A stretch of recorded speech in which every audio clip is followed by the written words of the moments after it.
bagi subtopik 1.2 konflik sempadan di ruang udara. Secara ringkas, ruang udara merupakan bahagian atmosfera yang dikendalikan oleh negara yang berada di atas wilayahnya, termasuklah di kawasan perairan ataupun secara umumnya bahagian 3 dimensi tertentu atmosfera. Telah termaktub dalam undang-undang antarabangsa iaitu sesebuah negara itu memiliki kedaulatan yang lengkap dan eksklusif ke atas wilayah udara di atas wilayahnya. Undang-undang ini telah didefinisikan sebagai jarak 12 batu nautika ataupun 22.2 km dari garis pantai negara itu. Namun, dengan persetujuan semua pihak antarabangsa, sesebuah negara itu boleh memikul tanggungjawab untuk mengendalikan bahagian ruang udara antarabangsa seperti wilayah di lautan. Seterusnya, pencerobohan ruang udara Malaysia oleh pesawat tentera Cina pada tahun 2021. Pada tahun 2021 iaitu 2 Oktober, Tentera Udara Diraja Malaysia telah mengesan satu pencerobohan oleh 16 buah pesawat tentera udara milik negara China iaitu People's Liberation Army Air Force yang telah memasuki ataupun mencerobohi ruang udara zon maritim Malaysia di Kota Kinabalu.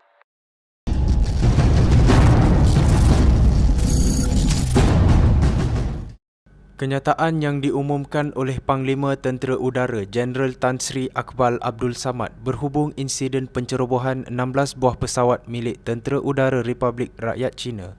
Apa yang anda akan dengar selepas ini adalah sebahagian daripada rakaman audio sebenar perbualan antara juruterbang dan Menara Kawalan Trafik Udara Kota Kinabalu. Komunikasi ini berlaku semasa 16 buah pesawat Tentera Udara Republik Rakyat Cina sedang menceroboh pada 31 Mei 2021. Rakaman diambil dari sumber terbuka.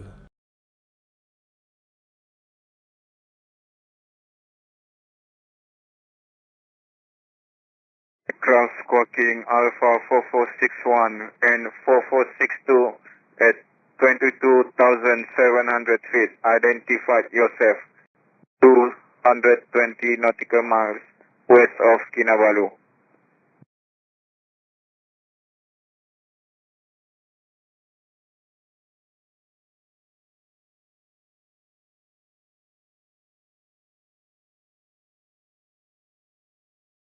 Okay, 5197, just be advised, there's a few unknown traffic flying below you at 50245.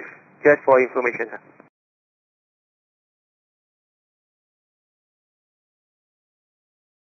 Dalam menangani pencerobohan ini, pihak TUDM telah melancarkan operasi curiga.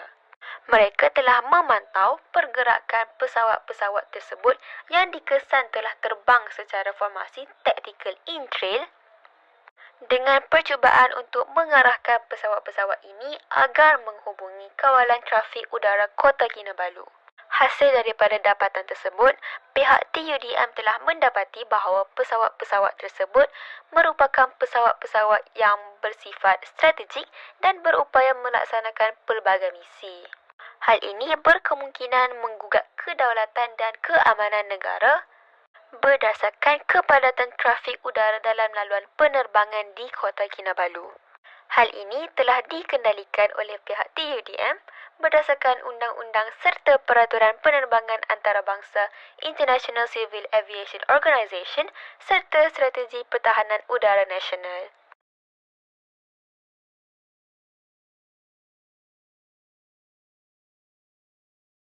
Station 2611, just for your information, somewhere around position OK. Later on, there will be one military operation.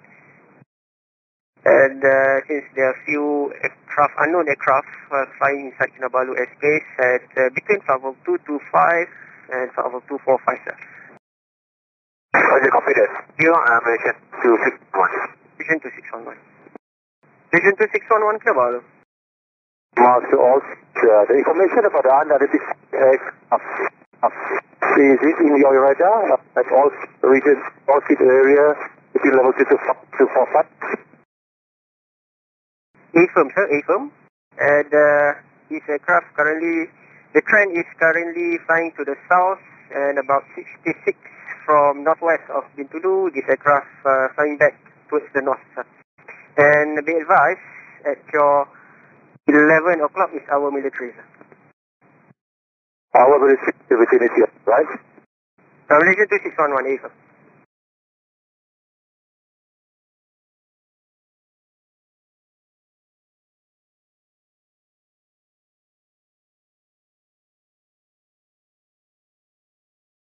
Traffic 40 Alpha Bravo Kinabalu. 640 Alpha Bravo 4065, finish at level 150 at least to Labuan.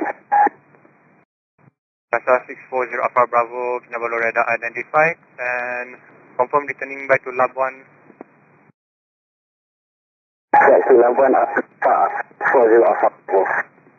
Casa 640 Alpha Bravo, copy.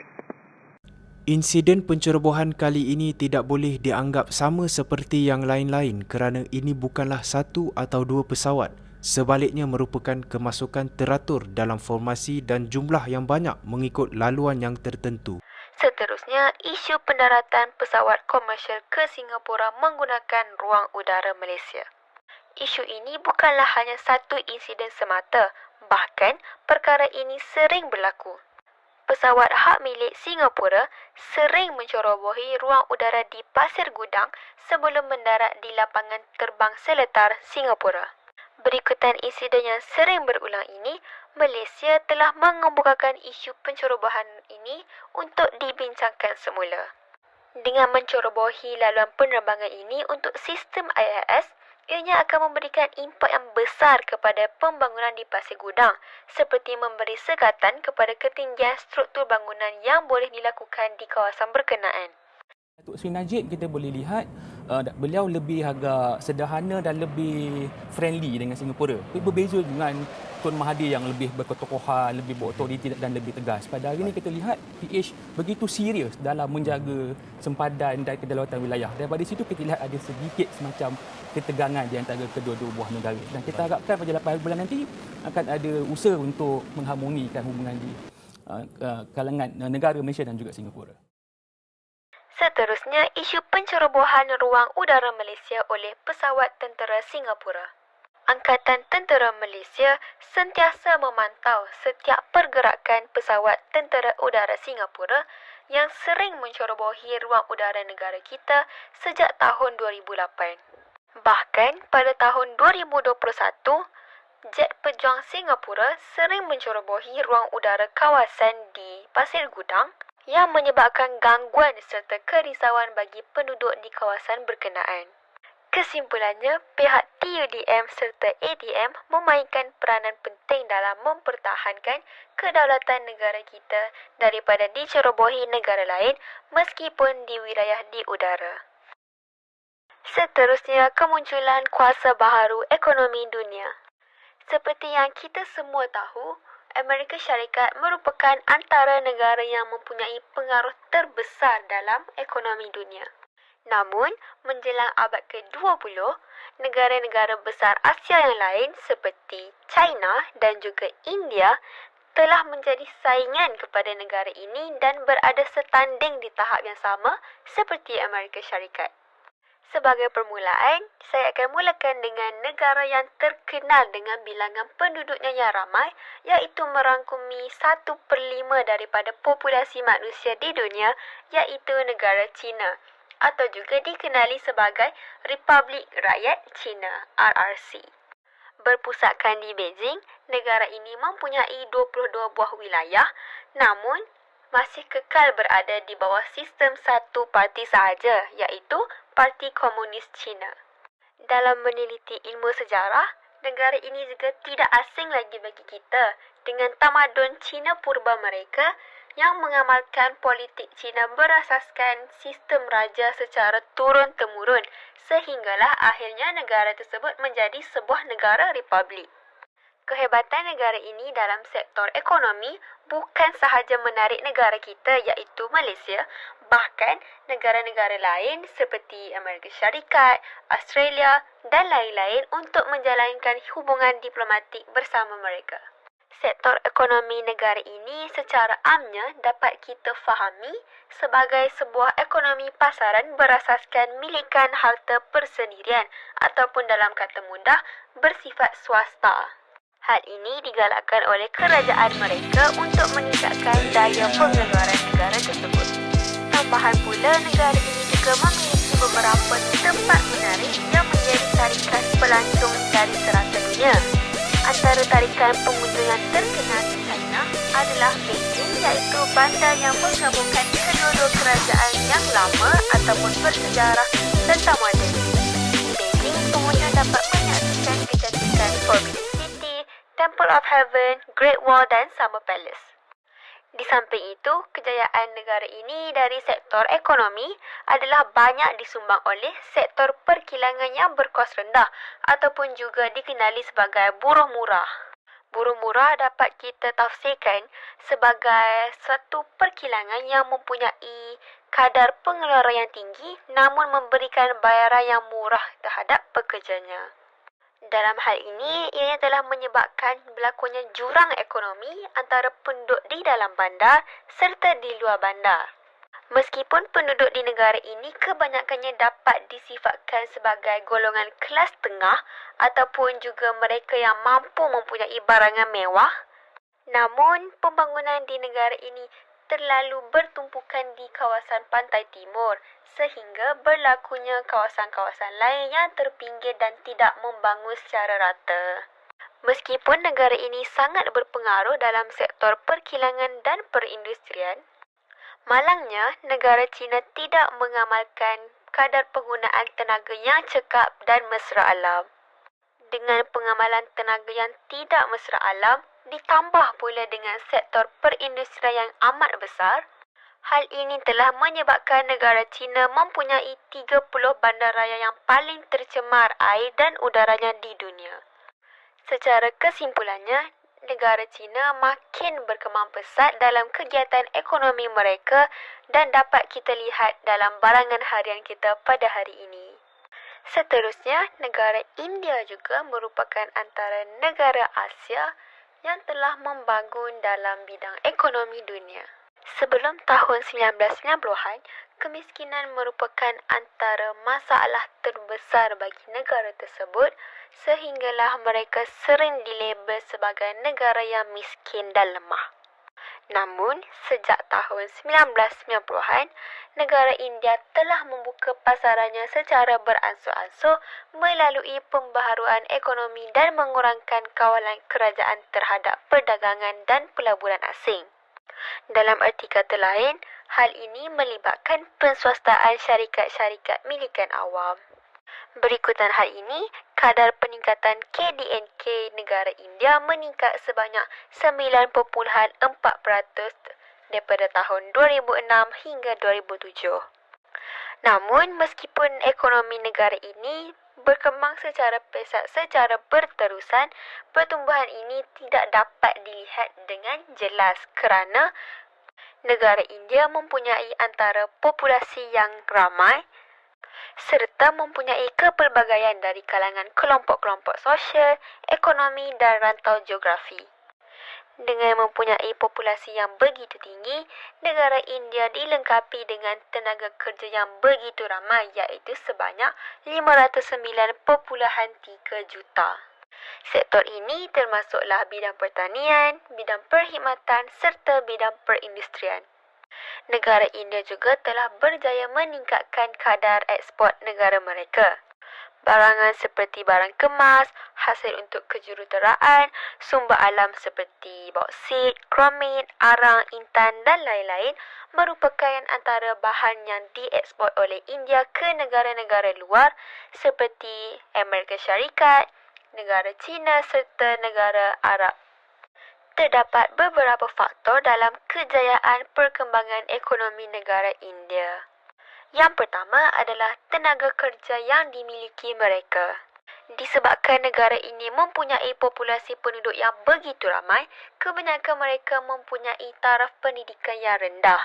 Hal ini menyebabkan mereka mempunyai satu sumber pekerjaan yang utama, iaitu sebagai buruh. Hal ini dimanfaatkan oleh negara India dengan mengambil mereka sebagai buruh yang bersesuaian dengan taraf pendidikan mereka yang rendah. Antara tenaga kerja buruh di negara India adalah untuk hasil pertanian seperti beras, gandum, biji minyak, kapas dan lain-lain. Negara India juga memainkan peranan dalam perindustrian seperti pembuatan kereta, simen, kimia, perkakasan elektronik dan banyak lagi. Faktor yang kedua adalah ketenteraan negara mereka. Secara amnya, apabila sesebuah negara mempunyai ketenteraan yang teguh untuk mempertahankan negara mereka, negara tersebut tidak perlu berbelanja banyak dalam memperbaiki infrastruktur maupun memberikan rawatan kepada rakyatnya. Sistem pertahanan yang kukuh ini menyebabkan kedaulatan negara mereka yang mempunyai populasi yang ramai dapat dilindungi dengan baik.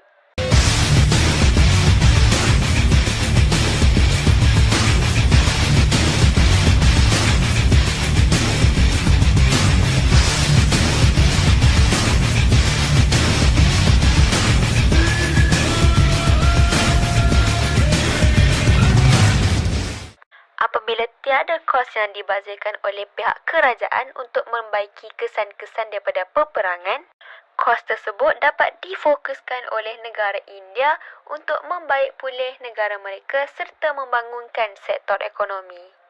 Faktor yang ketiga adalah sumber alam di negara India. Sebagai sebuah negara yang kaya dengan pelbagai sumber alam seperti arang, biji besi, batu kapur dan petroleum, negara India menerima pelbagai permintaan tinggi daripada negara-negara asing.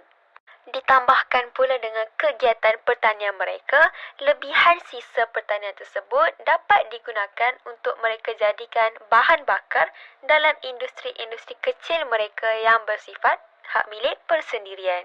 Tambahan pula, mereka menggunakan sisa daripada penternakan dalam penghasilan gas metana ataupun bahan bakar untuk menggunakan dalam perbuatan harian seperti memasak air serta menyalakan lampu. Secara kesimpulannya, dapat kita fahami bahawa negara India telah menunjukkan hasil daripada usaha mereka sendiri melalui dasar dan sikap mereka untuk mencapai kejayaan dalam sektor ekonomi dunia. Bukan sahaja rangkaian perniagaan dengan negara-negara barat, bahkan mereka juga mempunyai hubungan perdagangan dengan Rusia dan China, iaitu merupakan juga antara negara-negara yang berpengaruh dalam ekonomi dunia serta ketenteraan. Sekian sahaja daripada saya. Terima kasih.